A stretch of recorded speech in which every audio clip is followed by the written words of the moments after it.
If you could be any villain, which villain would you be? Joker.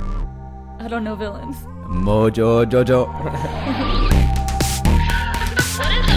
I was very excited to do this podcast. That answer just went so many different directions. No, see, not get into that. Well, let's get into it. You don't know a single villain from anything. I mean, you guys should know by now not to ask superhero questions. It's not a superhero. It could Okay, be a anything. villain is in could- superhero. Mean A Girls. villain is like Mean Cruella Girls. DeVille. Yeah. It's like, Or like in Mean Girls, that main girl, she's a villain. yeah. Okay, all right. Well, if we could go what back, else? I'd change should've- my you answer. should've just I'm picked me. sorry. Oh, right. I'm a pretty good villain. So you pick Joker Yeah. from Dark Knight? Any Joker. Oh. Like I mean, he's good. cartoons or Dark Knight. He's a good one. I mean, he's Yeah. it's because he's like such a troll Yeah, he's a troll. that like you can't win. Yeah. Even if Exactly. you put him in the worst situation, he's Yeah. like smiling and laughing because Yeah. he's like, "Oh, I'm supposed to be here." So it's like you can't win with him. Exactly. That's a good villain. Yeah. And then I went with- Mojo Jojo. You know Mojo Jojo? Isn't that from Powerpuff Girls? Yeah. Mojo was a young goon. Like, like he was so. Why was he messing with those little girls? It didn't make any sense, but it was like it was him. Super monkey. I feel like my theory is that that makes sense for us. you know how the mayor, he was like that really small guy too. Yeah. I feel like Mojo Jojo and the mayor are like brothers or something because they're like Oh. the same size. They have Same like the size. same sort of Interesting and theory. maybe like the mayor's wife. She was like this like model, right? Yeah. And You maybe never saw that's her what- face, right? You never saw her face, only her legs. Okay, And Frost is over here writing like Powerpuff Girls fan fiction, like in the middle of the night. but I think Mojo wanted a cop like her, Yeah, maybe. and that's what it was all about. Yeah. But the Powerpuff Girls were just like in the way for some reason. So it's really a story about Mojo Jojo. Anyways, welcome to another episode of Strange Flavors. This is brought to you by Alif Theory. My name is FARAS. My name is Shimmer. My name is Amber. Nothing unique today, Shimmer? No, I don't know. Mojo Jojo. I feel like that's the best part about him. He says his name like that. Mojo Jojo. So we recently did a 50th episode giveaway. First of all, thank you guys for making it this far. We really, really appreciate it. Thank you. You guys have been Thank listening you. for so long Bless. to us on God Apple bless. Podcasts, on SoundCloud, on Stitcher, and most recently on YouTube. So we appreciate you from wherever you watch. And so we're going to announce the winner now of our little gift box filled with a bunch of different cool, strange flavors, Alif Theory Drum roll. things and stuff. Okay, drum roll. The winner is Mojo. It's Sabah Rahman 99. Congratulations. Sabah, we Congrats. see you. We appreciate you. You're always there to support us. And you tagged a bunch of people and on that post. This to was random, win. by the way, too. Yeah, we randomly selected. It wasn't Yeah. like I'm just complimenting because I recognized your name. But yeah, congratulations. Send us your address and we'll ship over the gift box. And thank you all, everybody else who entered to win. I saw this funny thing in going viral recently. It was did you guys see this? It was like this girl that used the N-word at a Kendrick Lamar show. Yeah. Yeah, so Kendrick called up this girl to sing one of his songs on stage, and the song was Mad City, which is like has so many N-words in it Right. that I don't know what he was thinking. But anyways, this girl comes up, she does it, and then he stops her. She's saying the N-word, like, you know, singing the song. Yeah. And he stops her and he's like, hold up. You got to do it again, but you got to like block out one single word there. And then she does it again and censors herself. But it was blasted like all over the news too. Like, Yeah. oh, like this girl used the N-word.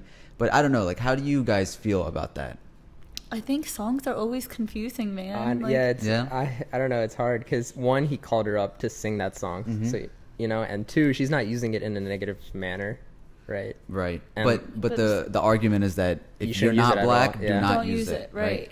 And And even it's- in song context, like I get it, like, but it's so hard because like you're used to, like, especially me, like I love like learning every single word of every song and just like going off, but like not saying a certain word, like, you know, you can get yourself to do it, but when you have that artist calling you up to do it, like, Yeah. that's a confusing situation. And for us to be sitting here and talking about it and us not being black, we aren't really Yeah. able to Right. you know Fully make that. understand. But evaluating it from the outside perspective, this is what I think is the problem. Even Charlemagne gave the girl donkey of the day when I think Kendrick Lamar deserves it. Right. And the reason is because somebody on his own label, Schoolboy Q, he's also a part of the TDE. Top Dog, yeah. And so during Schoolboy Q shows, he said this on, I think it was Conan. He was like, the first thing that I do is I make all the white people say the N-word during his own shows. And he's like, because it should be, it's too much tension and this and that. And so now you have somebody who's like telling them to say it, making it okay for them to say it. And then you have somebody like Kendrick who pulls somebody up, knowing that this song has it all over the hook. Yeah. How throughout old is the this song. girl, by the way? She's like She's young, young, yeah. like 14, 15, Okay, 16. But it's just- if she's like an adult, I'd like, like not give her so much slack. But she's like a little girl, then Right. like they need to like back off a little. Yeah, and I mean, again, the argument is that she should know better, and if you're, it doesn't matter how many times Why this is is he in it. calling But her up for that song? I just and think expecting her it's. to bleep it out. I don't like that. Like that's. Yeah. I mean, I get both sides. I think the girl could have been smarter about it. Yeah. But the fact that everybody is blasting her for it, But that's what I don't I feel like understand. if Kendrick didn't do that, he would get a lot of crap, maybe too. Right. Yeah, but I mean, nobody says anything to Schoolboy either. I don't know. It's Yeah. confusing, and especially them being on the same label and having Yeah. completely different thoughts on it is weird. And I think this whole argument about the N-word will never end. And I suggest everybody who isn't black, like, don't try to Don't- say yeah, it. don't. But It's but not Unless for you have the us. hood pass. No, I don't know. There is no Then- hood pass There, anymore. I mean, Nav had the hood pass, and like there's other people that had the hood pass that. But then you have Lil Pump openly. Lil Pump and J. Cole recently had an interview. Oh, that was a dope Right. interview. It was an amazing interview, and Lil Pump is saying the N-word to J. Cole, and I I didn't put He's realize black, that. though, the whole right? time. Who, Lil Pump? No, They were saying that he's he's like Colombian. part black. He's No? 100% Colombian. No. He said Okay, it in then the why, interview. why does 6ix9ine say it as well? Like, Yeah, it doesn't make sense. yeah. That's what I'm saying. Like, if we want to blast these young white girls for saying it, I think Blast the Kendrick, rap, like yeah. Kendrick, you have the power. Like, call out 6ix9ine and Yeah. and nobody Lil calls out Pump and 6ix9ine all for it. them. Like, I've noticed Right. that. Like, for Yeah. That's but what I'm he saying, says like, it all the time. That's what's wrong about it. That's where the balance is off. That's why it doesn't make sense to me, because it's like we have people that are able to use it and nobody says a word to them, and then you have like a little white girl using it and Reciting it's- the lyrics. Yeah. and that doesn't make any sense. There's a lot of room but, for confusion. But J. Cole, I put him on the same level as Kendrick as far as like Yeah. maturity in the rap game and all that kind of stuff. And so J. Cole could have called him out. He's Yeah. like, "Yo, don't say that while we're talking" or something. Yeah. I don't know, but it's weird. And that being said, this is exactly why I think the word "packy," like I think that it's better to like redefine it. Us Yeah. being in America, We don't want it to go to the N-word we level. do not want Yeah. it, because I think obviously if somebody uses it in an offensive Yeah. way to call you a packy this or that, it's like I mean that could be with anything. It also makes sense because back in the day, like they would use that term Right. to, make Pakistanis like look bad and Yeah. stuff because they were seen as like kind of, Right. spreading their culture or whatever. But now we have the ability Yeah. to like own it and be Own like, it. yo, we own this word. Yeah. And we're going to make it ours and we're going to make it cool. And that's why I think when people ask us about that, like why you guys use that word and stuff, I think that's my number one thing is like, look at what the N word is. And it's like, just, we do not want it to be at that level. Right. But yeah, I mean, let us know what you guys think about that, because it's still a very confusing line there. And if there is a line, but yeah, it's crazy. So last time we did a few questions and listened to you guys, what you wrote to us about and everything. And this is actually a really, really cool thing. So do you guys remember that a girl wrote to us who remained anonymous, but she was African American, and she wanted to she's dating an Indian guy, and Wanted to she was move having in or problems. something? She wanted to meet her parents. She wanted to meet his parents, and they really like each other, and they want a life together. Yeah. And she asked us, what do you guys think? Like, what should I do and everything? So, we on the podcast discussed it and, told her that she needs to be open and honest about it, and he Yeah. needs to be that sort of deciding factor of like, if you Yeah. want this person in your life, you gotta make that move. And she recently just wrote back to us snap. after hearing us on the An podcast. update. She said, "Hey, I met them Saturday," meaning the parents. Oh. His family was very welcoming of me and very nice. They wanted me to come over more, and they didn't have a problem about my race. However, his aunt and uncle were kind of hesitant, but his dad told me it will take time. but thank you so much. He listened to the podcast and finally made this huge step in our lives. We really appreciate the advice. This really changed our lives. Whoa. Wow. Wait, who listened Yeah. to the podcast? Is He her- did. He did her too. Boyfriend? Yeah. Oh. That's I thought she meant wild. his dad, but So, the moral of the story for any consulting, marriage advice, relationships, Send it in. strange uh, flowers. anything, divorce, send it in. We will give you the rates. We are 100% success rate. No, but seriously, that is so dope. That is awesome. And it's an honor that you Yeah. wrote to us, and we were just having an open and honest conversation. Thank you for the update. That was really cool. And yeah, Made we it definitely appreciate that our update. warm heart And I'm glad it worked out. Like Yeah. that's really cool. that the Good parents are luck to cool with you it. And the guys. parents were like, oh, it'll take time. Like, Yeah, they- the they're- aunt and uncle, don't even worry about the aunt and Yeah, uncle. You could be don't married even to worry anybody in about the world, and the aunt it. and aunt and They're uncle not will gonna still like be you at all. snakes and side-eyeing you Right. and giving you They'll have an issue with Evil everything. eye. they're snakes with even brown people too. Like, that's what I'm saying. Like, there's no way Yeah. around the aunties and Yeah. uncles. But the parents are the most important, and if their parents Yeah. are that accepting, Then that's you're good. That's a huge step. You're good. That's dope. I'm really glad that this is working out for you guys. And if anybody else out there wants to write to us, I know we're not like I was just joking about us like giving advice and stuff, but I wasn't. okay, well, Amber knows everything, but for Shimmer and I, like, we're always open to having like honest conversations, and that's what we try to do on the podcast, no matter what background you come from or anything. So if We're you want to send us your experts. stuff, Expert advice, strange flavors, rebranding. yes, send it to us by email, strangeflavorspodcast@gmail.com. And you can be anonymous too, whatever. for sure, and just let us know that. Or you can also reach us on Twitter and Instagram and Facebook. We're at Strange Flavors on everything. So thank you again, and we're really happy for you. So, did you guys see this MAC commercial? It was like sponsored, so a lot of people who were Muslim, like it showed up on their news feed. But it was a whole look, like MAC, a whole the makeup company, right? MAC, the makeup company, and they had a whole makeup tutorial, and the caption for it was how to get a glam look for suhoor. Wow. Whoa. What I does think that we all even- need that. Are people really doing that for suhoor? So who's No. like the time you wake up in the morning? Right, Right. where you So look like not a dead iftar, person.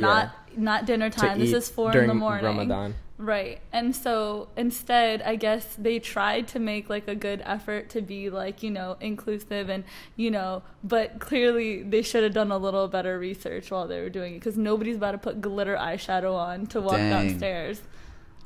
So they were being very serious about it. Yeah, no, it was like, I mean, it Are was, people roasting it? heck yeah. Oh, But they're recognizing it too. Isn't that kind of cool? I mean, it's really They should have cool. went with an iftar look. Right. Iftar look, That's yeah. they Suhoor didn't do look their is like- research. Like they were trying to be like, okay, yeah, look at us. Like we're Ramadan, we're inclusive. And then all of a sudden they didn't do enough research, and they like blasted this out, and it's like, yeah, Nobody wants to do anything at suhoor time, 3 in the morning. My dad literally 2 days ago, he comes downstairs with his eyes closed. He's like feeling around, and then he sits down and he's eating with his eyes closed the entire time. And we're all staring at him. We're like, "What are you doing?" He's like, "The sleep isn't leaving yet." And then he's like, and then after he finishes, he just goes right back to sleep because he's like, I don't want to like. He was still in the zone, Yeah. Like sometimes, once your eyes open too much. yeah. Like my Can't sister get says out of this all the time, where she's like, if I wake up, I only like leave one eye open so that the sleep stays in the other. I'm like, that doesn't make any sense. It's so funny, but yeah, it's the 11th day of Ramadan. It is today. Is it going good for you guys so far? Yeah, that's pretty quick. I didn't even know it was the Yeah, last day. that's what I'm saying. It went by super fast. And also we had this viral YouTube video, types of people during Ramadan last year, and this week we will actually be dropping the second part. This is a Oh, snap. podcast A exclusive, podcast exclusive. which And we lost people half the footage for. And we'll have to re-record. There's a lot of work that goes into these things, people. Like It was a whole struggle. day. A whole day. I'm glad though, like this problem hasn't happened that much before. Yeah. Mm-hmm. So like, it happens to everybody. So And I'm Yeah. also salty that it's only the characters that I was in. Like all that the was a stuff that you long guys day. Yeah. did, is It's still only there. Amber's characters, but we're reshooting because it's definitely worth it, and we definitely want you guys Movies to see it. reshoot all the time.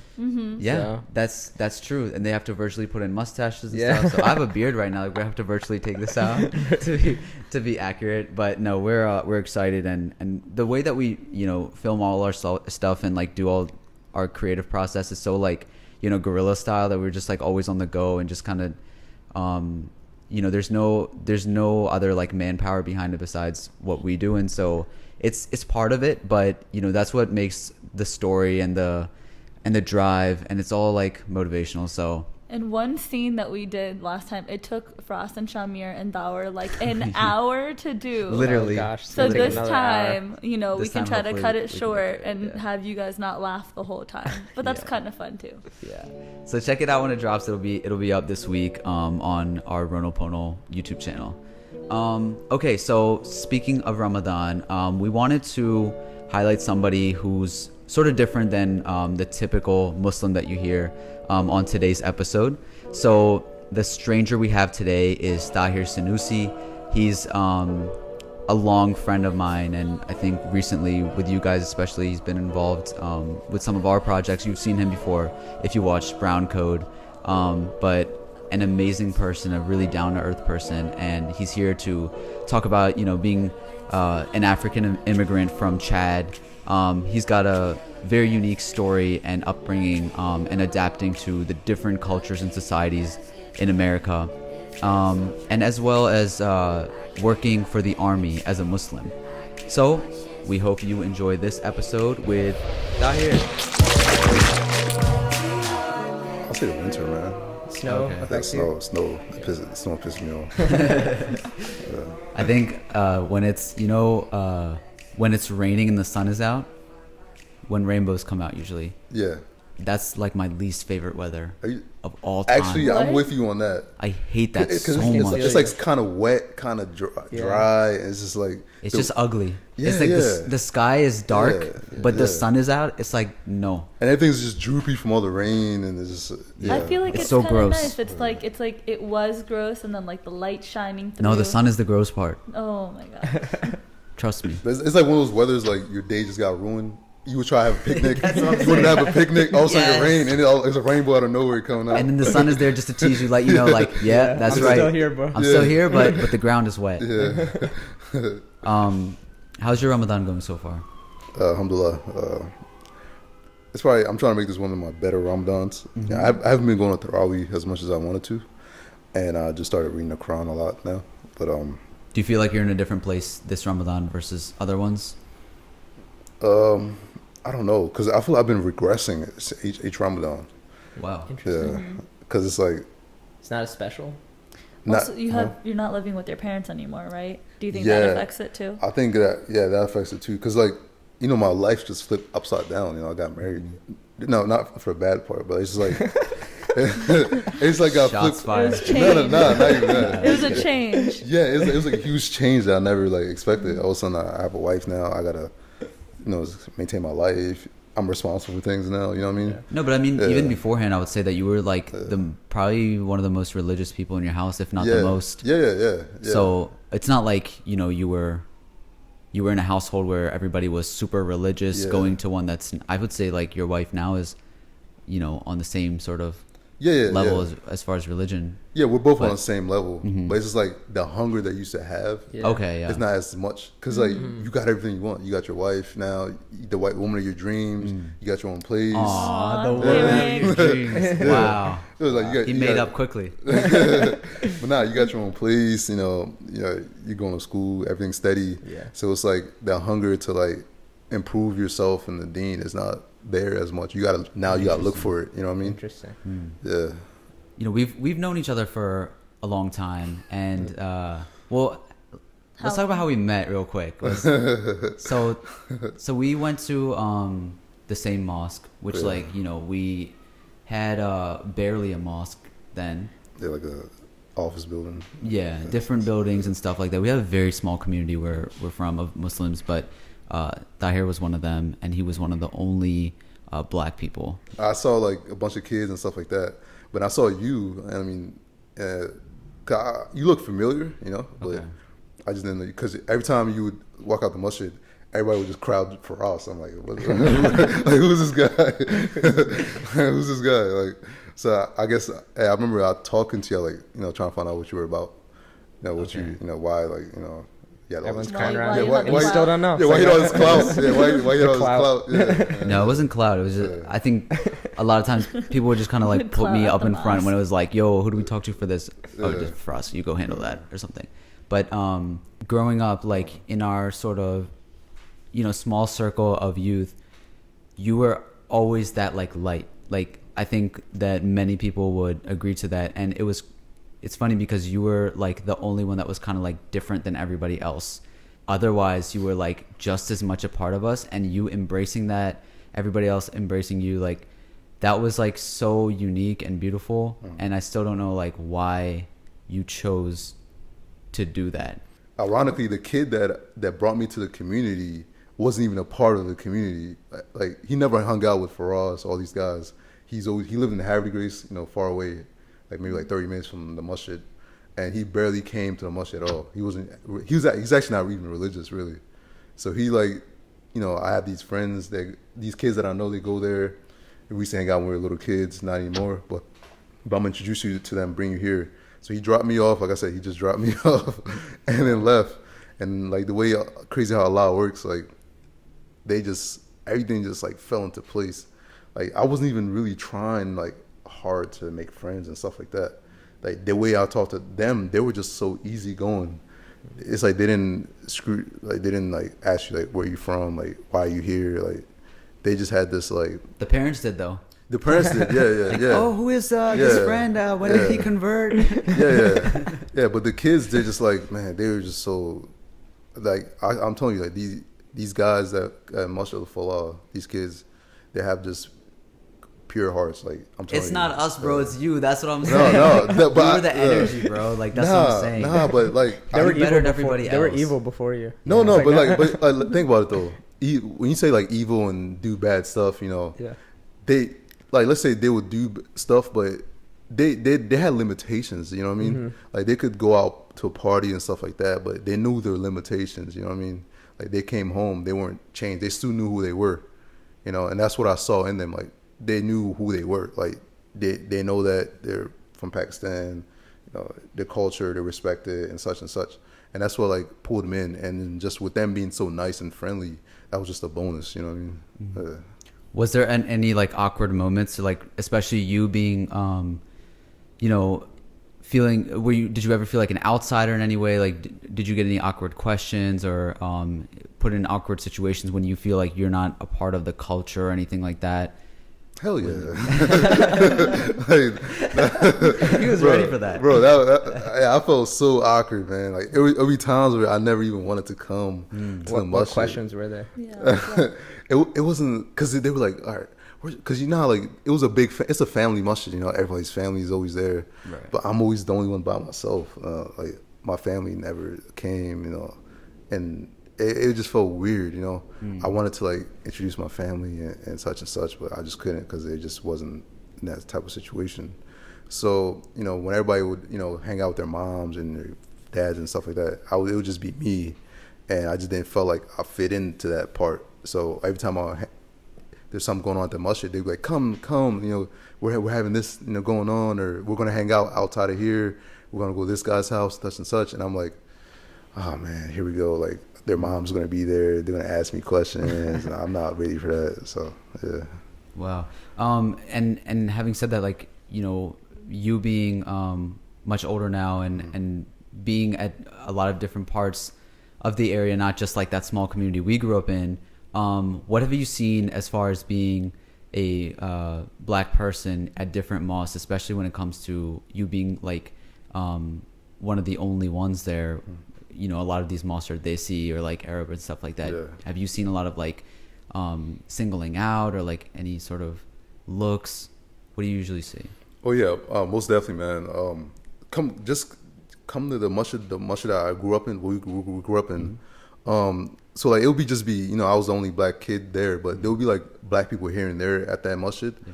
But it's just like it just makes me feel so bad because those black people that come here, they didn't have the opportunity to the blessing that I got to assimilate as much, you know, because they can't make friends with the desi uncles, you know what I mean? Like it just doesn't work with them, you know. So a lot of these older black people that will come, they will just be on their own, you know, sit by themselves, or wait for another black person to come and they'll interact with them, you know what I mean?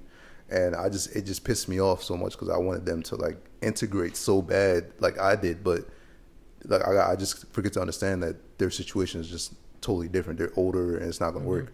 But when I moved out to Baltimore, man, it was like complete culture flip, like culture shock. I never really went to a black masjid. I went to this masjid called Al-Haq. It's like close to here, and it's a whole bunch of black African Americans come to that masjid, and it was so surreal. And then went to Masjid al-Nur too was another one. It was very diverse, Arabs, you know, Asians, Pakistanis, everybody was there. And now that I'm living in Baltimore and I'm branching out, experiencing all this stuff, it's make me appreciate Islam more. And it's like even in Harford County, like I want to be wearing like a kufi, you know, walking around. I just never had that. I'm not lying. I never had that courage to do that, you know. But when I came to Baltimore, I see like, you know, black brothers, like they like dap me up, like what's up Ak, what's up Aki, you know, like okay. Yeah, that's awesome. And I see them wearing the kufi, you know, they respect Out like, in public? And they appreciate their religion, and it makes me like, you know, appreciate Islam a lot more to see that, you know, all the colors, you know. Tahir, you're a tank. Your voice sounds like Dominic Toretto from Fast and Furious. You can wear whatever you want. Yeah, No one's gonna that's say anything to Very you. true. Yeah, I You mean, tell other people what to wear. Like, you have that type of power. What's your ethnic origin? so my father's family is originally from Libya. My grandfather's born and raised in Libya, and he moved to Chad in West Africa. And then that's when they had my father and my uncle and all them. And then so I'm like, so they're from Chad. They're from Libya. They came to Chad. But I don't have family in Chad except for my cousins, my aunt, and one of my uncles. So I'm like literally like one of the 4 Senoussis left in my whole family. Wow. You moved here from a very young age. Like, how much of that do you remember or associate with? It's pretty vague. Like it's like you remember traumatic things you remember, you know, like, but I don't remember like a lot of the dynamics and the culture. You kind of lose it a lot when you come here, because you know your family wants to like Assimilate. assimilate, you know. Yeah. And it's different because that's why I respect the Desi's culture so much, because you guys don't necessarily try to assimilate too much, because you guys still maintain your identity, your cultural identity. But us, for like black Africans, people that come here, we kind of like lose our culture.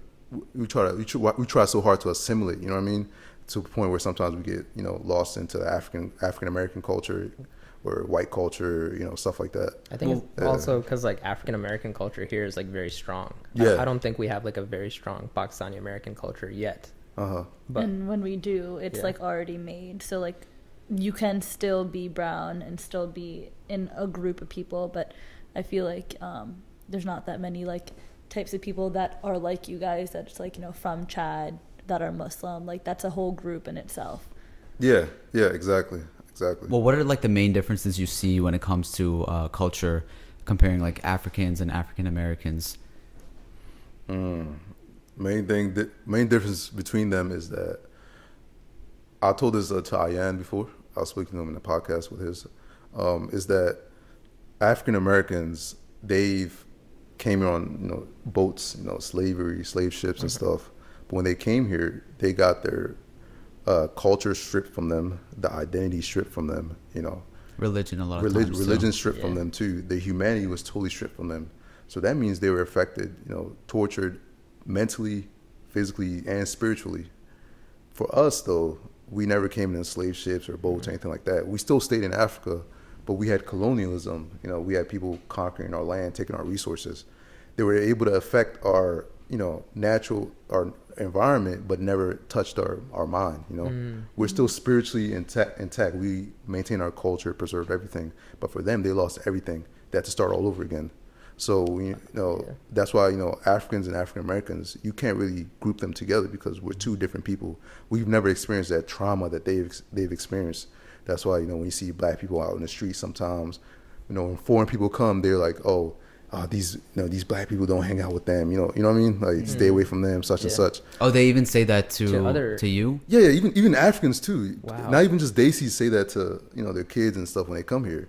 Even Africans tell their kids, like, don't get caught up in with these black people. They're gonna make you do drugs and stuff like that. That's so interesting. Yeah. Wow. So, but we fail to understand is that the level of trauma that they realize is just unprecedented in history.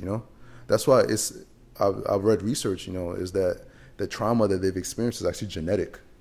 The slavery trauma is actually genetic. That's why they're so more aggressive than other people. They get offended easily because like stuff that's been happening when they were slaves to their ancestors is been carried on to them now. So like when you see when a black person gets mad at you, such and such, or you pull a race card on you or such and such, you can't really. That's why I don't blame them for like the way they act or the condition of poverty that they live in, because they just been institutionalized mentally, physically, and spiritually. For us, we never experienced that. So, because I had a conversation with my uncle that I was raised by him when I came here, and he told me like, yeah, man, I don't understand. I came here with nothing in my pockets, and I came, I made it. I got, I got a house. I'm feeding myself, but he came to DC when he first immigrated here, but then he was like, I don't understand why some of these black people that live here, they don't know, they're not moving up in life. They're just staying where they're at. I don't understand. And I explained to him like, man, you never had that trauma that I experienced. You're not really deprived economically, socially, spiritually like they have been. So you can't really compare us to. Yeah. And when we would be like at different events and things like that, and I would hear some older like uncle or auntie say like, talk about you when it came to everybody there, it'd be like, oh, Tahir is the black friend, but he's a good one. Yeah. That would make me snap, because I hated hearing something like that, because it started off that we try so hard, at least in our community as the youth, to not be like the parents that have these like terrible stereotypes and everything like that. And I think this, like, but for anybody that was sort of like that didn't look like us or anything, we worked really hard to pull them in and make sure like we have diversity, because we just didn't have that much diversity. And so we tried so hard to hang on to you, and it was like when you would come to different events, there's a lot of people behind the scenes that were trying to make it work so that make sure that Tahir does not, hear or see anything or this or that, because it was like, it's unfair. Like you're saying now that like, you felt awkward because you didn't know your place. Yeah. But at the same time, it's like, we knew that.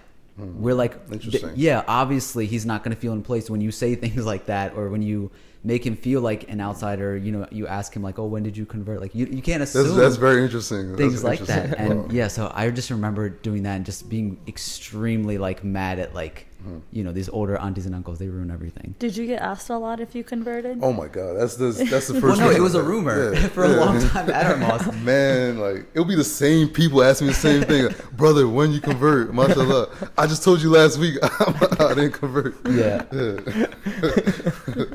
But you decided that you were going to go to ROTC and work with the Army. What made you decide to do that? Oh, well, I didn't go to ROTC first. I first actually joined the Army. Okay. Like I went and enlisted. I literally I graduated June 10th, 2014. And literally June 11th, I went to the recruit office. The fact that he remembers the date. Yeah, because I signed all the paperwork, but they were like, we just need your high school diploma. So we're going to wait for you to graduate. The next day, I took it and I went to the recruiting office and got myself straight taken care of, joined the National Guard, went to basic training for Fort Benning in Georgia. Then after that, I went to Fort Lee for AIT, Advanced Individual Training. And then basically the reason why I did it was, I'm not gonna lie to you, because I came here with my uncle. My father lives in Chad still. My sister, I got two sisters, and I have a brother. They both live in Chad. But my uncle, I was named after him. His name is the same name as me. And he was one of those people that made it out in the family. You know what I mean? Like worked hard, made it out to the United States, But he wanted to bring me along with him because my mother wasn't in my life. My mother left our family when I was like 2 years old. So it was just my father raising me himself. So my uncle was like, man, this is my nephew, you know, I got to give him an opportunity, you know. So he took me in with him, with my cousins, and raised me up. You know, he did everything he could for me. But when it came time to graduate in high school and everything, he just had a real talk with me. He was like, man, I just can't afford to pay for you to go to college. Mm-hmm. So I was like, oh man, what do I do? And then, and you wanted to go to college? I really wanted to go to college. You know, I wanted to do something with my life. But then I didn't know how to pay for it. And long story short, recruiter came in to the school. They gave a presentation, and I did it. I signed up, and then so I just like, you know, I told him, hey, this is the only way I could pay for college. Can you understand? You know, and he was like, at first I thought he was gonna be like, what are you doing? You're selling yourself. You're selling your soul. Why would he be pissed? Oh, because he's African. You know what I mean? Like, yeah. They don't. Some things they think it's gonna be taken to the extreme. You know what I mean? Because he's one of those people that he doesn't like when you take things to the extreme. Like, you know what I mean? So when you come here, you're supposed to like be subtle. You know, do what you got to do, but don't do nothing extreme, nothing crazy. You know what I mean? Be balanced. Yeah, be balanced. You know. Going to the military was just an extreme thing. You know? So he thought you'd be like in the front lines and stuff. Stuff like that. But surprisingly, he was like, hey man, I respect what you're doing, do your thing. So I just did it. Right. Well, you did get a lot of questions, I remember, from maybe more than your uncle, the desi uncles in our community. Oh yeah, I got from that for the Islamic community, man. So Tahir, you were going to be killing people? Yeah. Like literally, I'm serious, literally. Wow. He was like put up, and like people were like asking, oh, you're going to the army, okay, so how do you feel about this?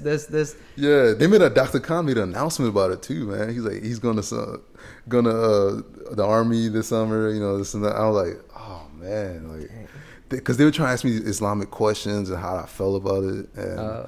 And, well, what was your reaction to that? Like, what did you tell them? Like, and what was your purpose in the army? And where would you draw that line if, you know, things got real? So the Islamic thing was, because I talked to a couple of sheikhs about it too, matter of fact, because it was kind of troubling me too. But what I found out was that one of the wise sheikhs told me about it, and he was just like, you know, just because people don't understand about the army, there's two different sides of the army. There's combat and there's combat support.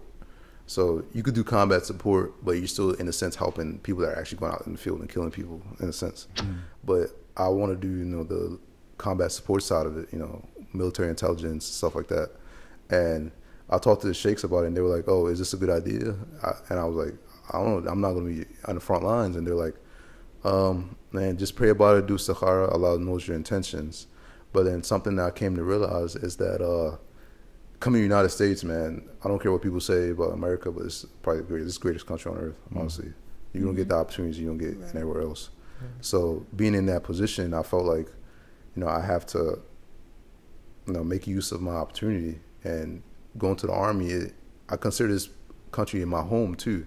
I live more in the United States than I lived then in Chad. Right. You know what I'm saying? So this is my home.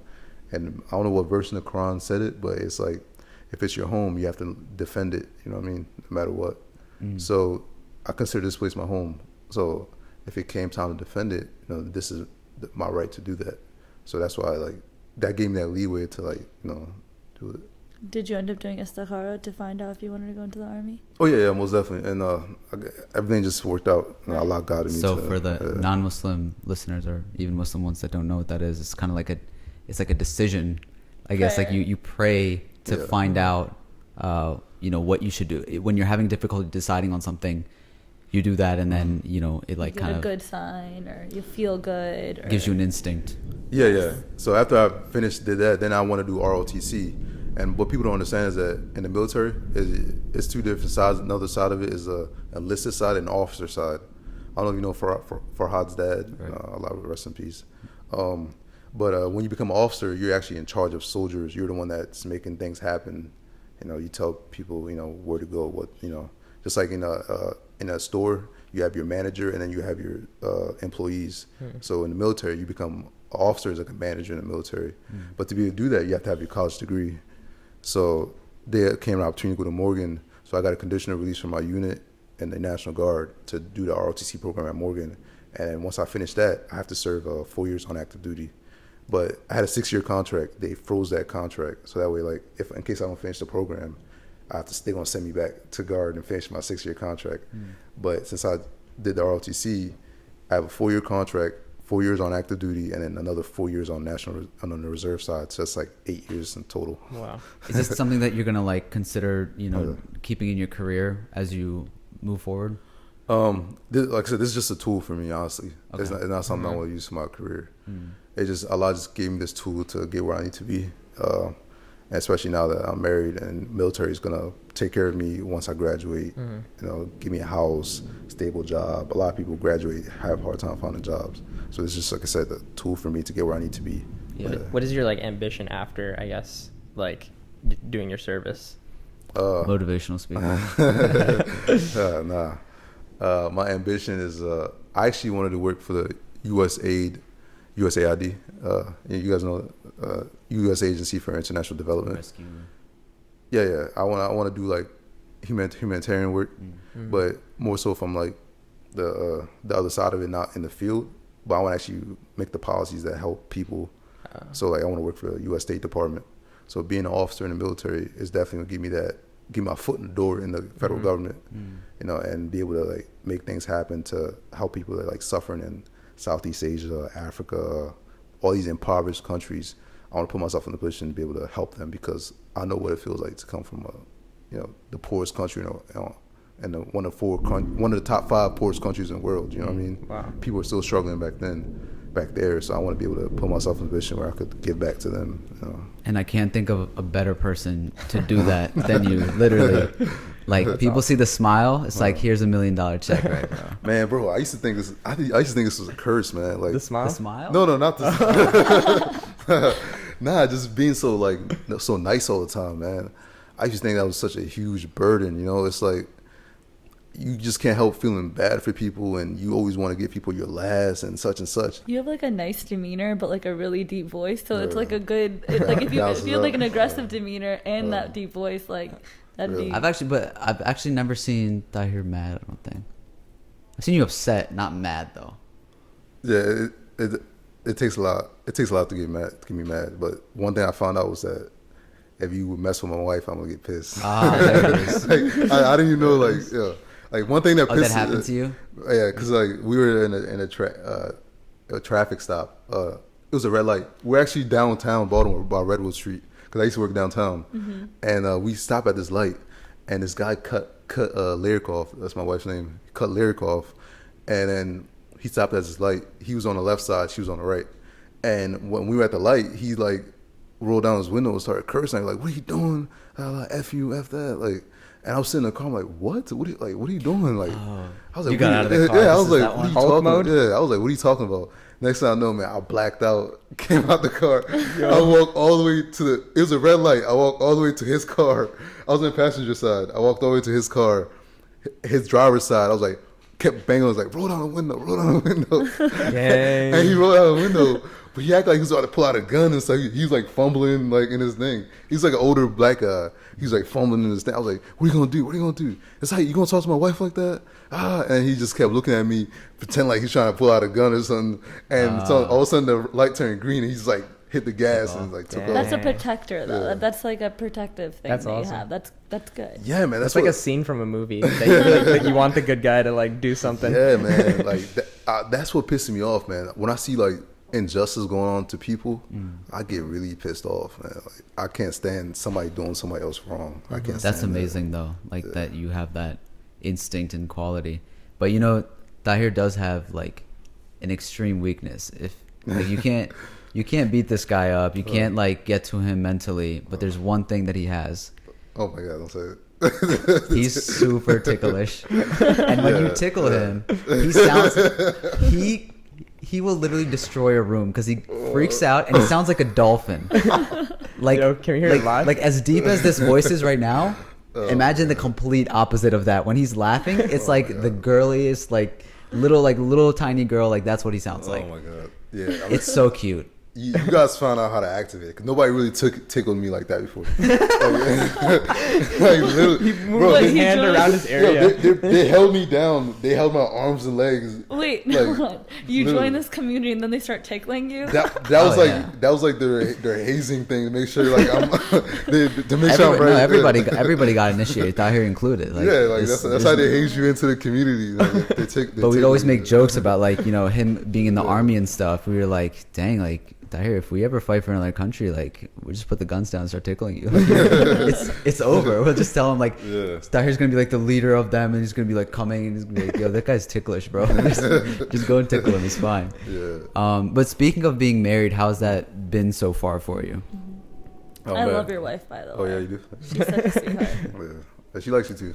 I thought he was about to get offended and walk over. I love her. Nah, man, married life probably being married is the best decision I ever made. You know? Yeah, Wow. best decision I ever made, literally. You never hear that anywhere else. Yeah, Yeah, people usually make a joke. because me and her, you know, we're both cancers. She was born July 17th. No, don't do No, that. I was Tahir. gonna ask Keep going, you your keep going, sign, keep too. going. I was Tahir. literally- Keep going. No, go You're ahead. gonna please. gonna talk no, all no, this? please. No, No, I want to hear I'm it. dead serious. Like, Keep going. No, I want to hear it. She was born July 17th. I was born July 14th. You know, so it's like we just click on. Remember I told you the spiritual thing? Yeah, but you didn't Yeah. talk about the astrology stuff. I didn't know this is what it was coming from. No. It's not No. I don't. Forget believe about it. him. He just Yeah. doesn't believe it. And you keep No. talking. Ross is anti-astrology. No, I don't literally believe in the astrology. No, well, I don't literally believe in astrology, but I believe Don't in, worry like, about the him. thing. Stop Anyway, explaining yourself. I'll tell you later. But anyway, yeah. So we both have like the same type of vibe. You know what I mean? So, we click a lot. What are characteristics of a Cancer? Or of you two. Or of you two? It's more like we're both like very emotional people. Okay. So you can imagine living in our house, being in our household. So, Just crying. Yeah, very emotional. You wanted her, bro, and only her, I wanted really her. badly. I wanted her. Like I was really like on some creeper stuff. Like dead serious. I wanted this girl. I get a text.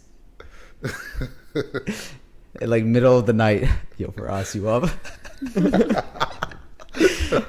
Do I say this? Good. It's like, yo, there's this girl that goes to your school. It's like, yeah, she's in the MSA. Like, I can like, put in a word or something like that. And Tahir was so like, he asked me the next day, like, what'd she say? I was like, bro, I haven't even been to that. I think she was kind of like not with it at first. No, she wasn't with it. Actually, I got rejected hard. I got rejected hard, man. I told you, right? When I sent her like the pictures and stuff, and I was like, took some random Facebook well, you had like pictures. the army like uniform on. And Yeah, it was like, but I thought I was gonna work though, because they're like soldiers, women like soldiers. But come to find out, she's like kind of anti-military. oh, that's what it was. She doesn't like the military. Yeah. And that's the picture I sent too. Yeah, The military.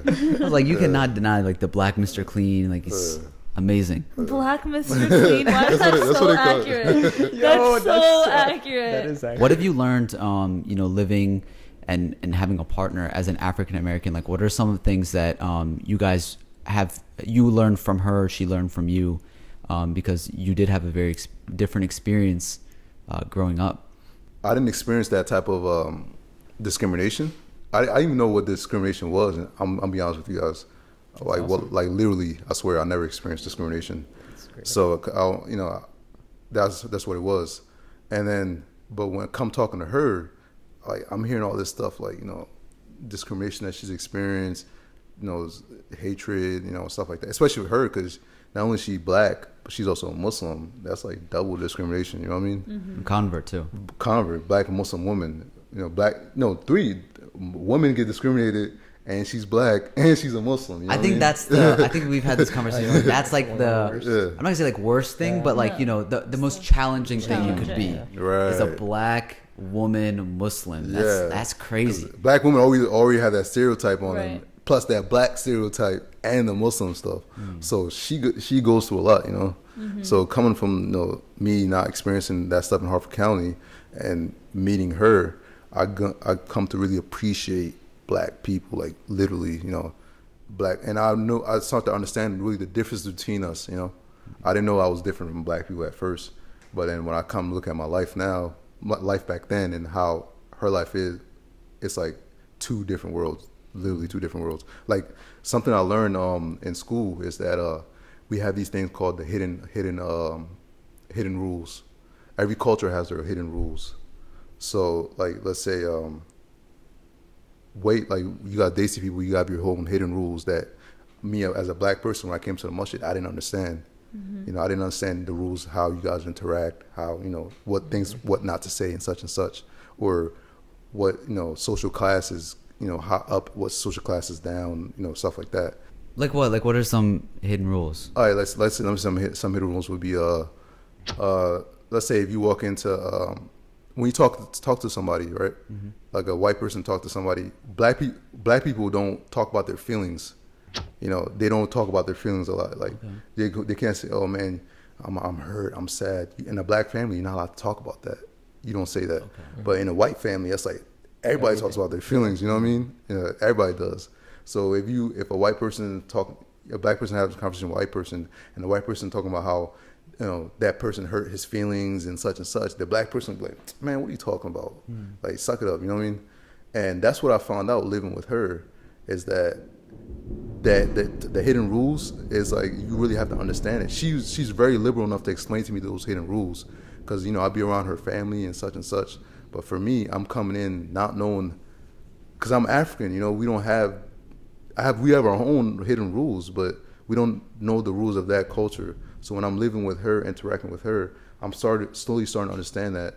Is that do you think problematic, or that's just like the way? No, that's just the black culture in general.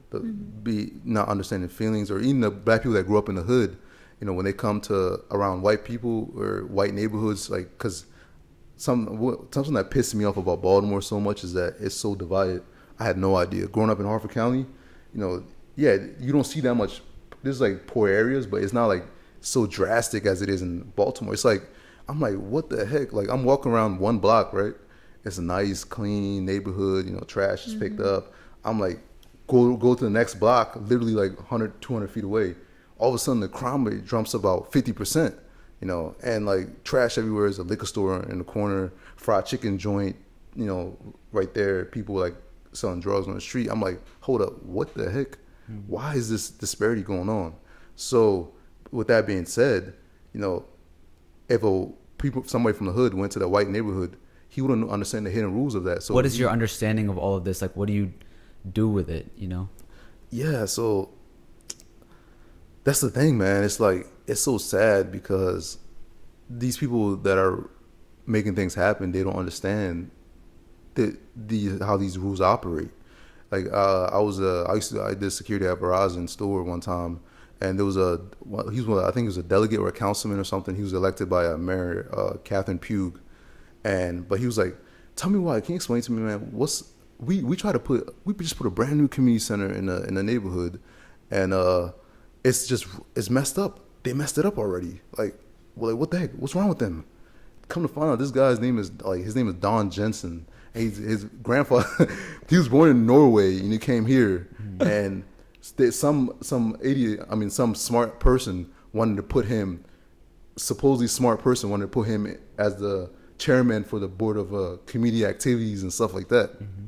He's talking about white person coming to a predominantly black area and talking about putting him in charge of a community center. And when it gets messed up, he's gonna try to blame the people, saying, "Oh, why they're messing up." Man, think about the root of the issue here. You just put a community center in a ghetto in the hood, and you're gonna expect it to not get messed up when you guys don't even put any resources in that area. Like, something I found out was that in Baltimore, being a political science major when I was, it's something about, they have gentrification going on in Baltimore City. Definitely. And they have this thing they used to have this thing called the Weinberg Foundation, which is they try to segregate the communities on purpose. So it was they put on the deed of each neighborhood, because I was wondering why all neighborhoods just predominantly white, all neighborhoods predominantly black. Why is that?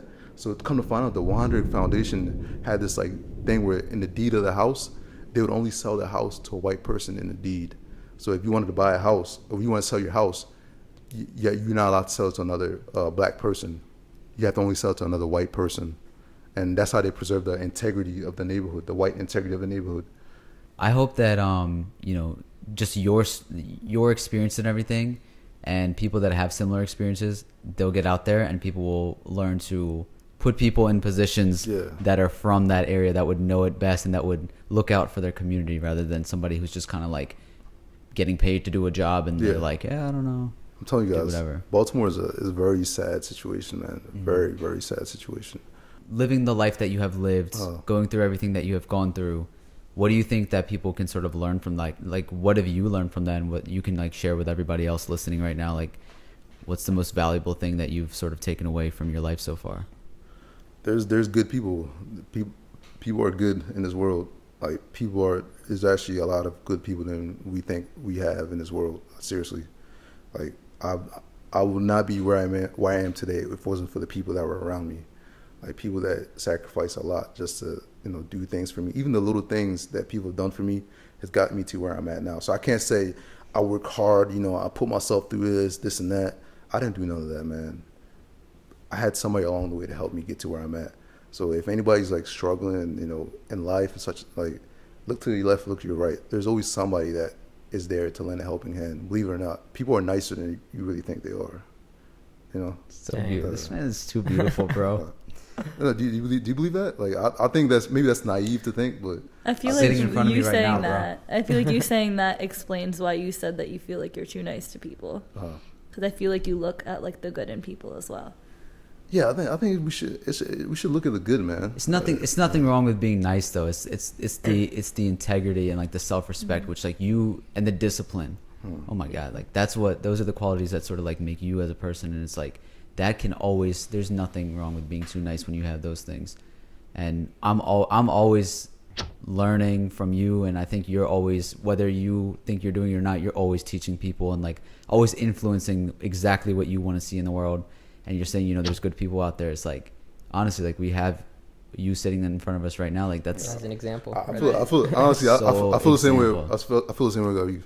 Like, honestly, like, seriously. Don't talk. No, I really feel the same way about you. No. Like, I see what you do, man. Seriously. Like, there's so much I can say about you right now. But it's okay. We talk about me too much. But no, we definitely appreciate you as a person. You've always been there to help us with our creative stuff too. You've been on Brown Code, and you sat there through SHAH-AMEER calling you Tyrone. Like, he called you every stereotypical black name, and you sat there with a smile, and you were like, "That's still not me." Tyrese? No. Tyrone? No. But no. Yeah, Tahir, like, you are an amazing person. I hope that this episode inspires other people and you continue to do what you do. But we do have one final question that we ask at the end of every single podcast, and Amber will ask you that question. If you could describe yourself as any flavor, what would it be and why? Right. This man loves spicy biryani, even though it sets him on fire. It hurts so good. It hurts so good. All right. I'm going to go with peanut butter cup. Okay. Why? Because I'm, because you ever had a Reese's peanut butter cup? Yeah. Yeah, it looks, the outer shell is kind of tough, but when you get to the middle, the peanut butter is smooth and creamy.